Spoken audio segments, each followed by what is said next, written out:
అందరికీ జేబీఎం. నేను Rajesh Mahasena. Welcome to Mahasena media. ఒక వీడియో చూపిస్తానండి. ఒక యువ నాయకులు గోపాలపురం ఎమ్మెల్యే మద్దిపాటి వెంకటరాజు గారు. ఈయన గురించి ఈరోజు ఒక్క విషయం చెప్తానండి. నేను యువ నాయకుడు, దళిత వర్గం నుంచి వచ్చిన యువ నాయకుడు. ఆయన మొన్న అసెంబ్లీ స్టార్ట్ అయ్యేటప్పుడు గవర్నర్ గారి ప్రసంగానికి తీర్మానం ప్రవేశపెట్టే అవకాశం నారా చంద్రబాబు నాయుడు గారు, నారా లోకేష్ గారు ఆ యువ నాయకుడైన మద్దిపాటి వెంకటరాజు గారికి ఇచ్చారు. అది నిజంగా చాలా గర్వపడాల్సిన విషయం అండి. చంద్రబాబు గారు కానీ, లోకేష్ గారు కానీ అన్ని కులాలకి తగిన ప్రాధాన్యత ఇస్తారు అసెంబ్లీలో కూడా. అదేం ఆషామాషి విషయం కాదండి. ఒకసారి శ్రీ మద్దిపాటి వెంకటరాజు గారు ప్రతిపాదించిన శ్రీ కాళు శ్రీనివాసరావు గారు బలపరిచిన ధన్యవాద తీర్మానం సభా సమక్షంలో ఉంది. శాసన మండలి సభ్యులను ఉద్దేశించి 11/2/2026 గవర్నర్ గారికి ధన్యవాదాలు చెప్పే అవకాశం. అది అసెంబ్లీ అందరి తరపున, మొత్తం గవర్నమెంట్ తరపున గవర్నర్ గారికి ధన్యవాదాలు చేసే అవకాశం ఒక దళిత యువకుడికి ఫస్ట్ టైం ఎమ్మెల్యేకి ఇచ్చారంటే అది చాలా అదృష్టం అండి. చాలా అదృష్టం.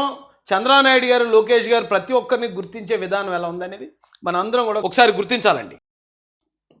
మొన్నే ఒక 2 రోజులు 3 రోజులు అవుతుంది, మా తమ్ముళ్ళ అబ్బాయి బర్త్డే అయితే ఆ బర్త్డేలో ఆయన కలిశాను నేను. ఆ కలిసినప్పుడు ఆయన కొన్ని మాటలు మాట్లాడాడు నా కోసం.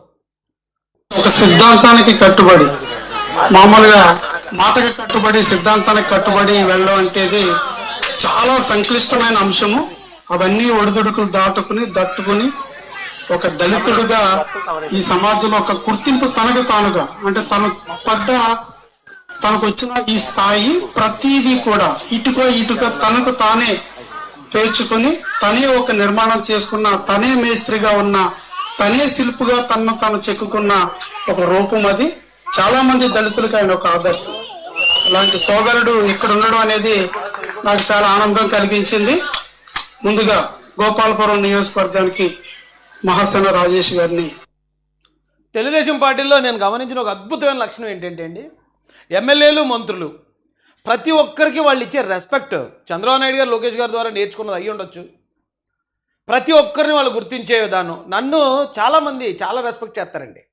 అయితే నాకున్న మొహమాటానికి నేను ఎక్కువగా వెళ్ళి ఎవరిని కలవడం, ఎక్కువ సార్లు రేపో పెంచుకోవడం లేకుండా కొంచెం దూరంగా ఉంటాను. కానీ వాళ్ళు మాట్లాడుతున్నప్పుడు ఈ రోజున మద్దిపాటి వెంకటరాజు గారు కానీ, బోడే ప్రసాద్ గారు కానీ, నిమ్మల రామానాయుడు గారు కానీ, సుభాష్ గారు కానీ, మా సానా సతీష్ అన్న గారు కానీ, ఇలా తెలుగుదేశం పార్టీలో ఉన్న నాయకులు అందరూ యువ నాయకులే. వీళ్ళు చూపించే ప్రేమాభిమానాలు నెక్స్ట్ లెవెల్ ఉంటాయండి. అయితే మా సోదరుడైన వెంకటరాజు గారి గురించి ఒక మాట చెప్తాను. ఇప్పుడు జనరల్గా ఒక లారీ మెకానిక్ ఉన్నాడండి. ఆయన లారీ మెకానిక్ లారీని A to Z మొత్తం రిపేర్ చేసేయగలడు. చాలా మంచి వర్కర్. కానీ ఒక లారీ కొనే స్థాయి మెకానికర్కి ఉండదు. ఒకవేళ మెకానికరే లారీ ఓనర్ అయితే ఆ లారీని ఆయన ఎంత సమర్థవంతంగా మెయింటైన్ చేయగలడు. ఎందుకంటే మొత్తం అంతా తెలుసు కదా ఆయనకి. లారీ ఎక్కడ ఆగిపోయినా అన్నిది ఇప్పి బిగించేస్తాడు. వెంకటరాజు గారు గతంలో ప్రోగ్రామ్ కమిటీలో పనిచేశాడు. అంటే ఒక ఎమ్మెల్యే గారి విధి విధానాలు, పార్టీ స్ట్రక్చరు ఇవన్నీ తెలిసిన వ్యక్తి. ఎమ్మెల్యే అయితే గోపాలపురం నియోజకవర్గానికి నాకు తెలిసి ఈ రాష్ట్రంలోనే అత్యధికంగా సీఎం రిలీఫ్ ఫండ్ తీసుకెళ్తున్న వ్యక్తిగా, గోపాలపురం నియోజకవర్గాలు అందరినీ సమన్వయం చేస్తున్న వ్యక్తిగా నాకు తెలిసి చంద్రబాబు నాయుడు గారు, లోకేష్ గారు పెద్ద పైనుంచి మాడతారండి కాన్ఫరెన్స్ కాల్. మళ్ళీ అలాంటి కాన్ఫరెన్స్ కాల్ గోపాలపురం నియోజకవర్గంలో నాయకులతో రెగ్యులర్ టచ్లో ఉంటాడు అటు.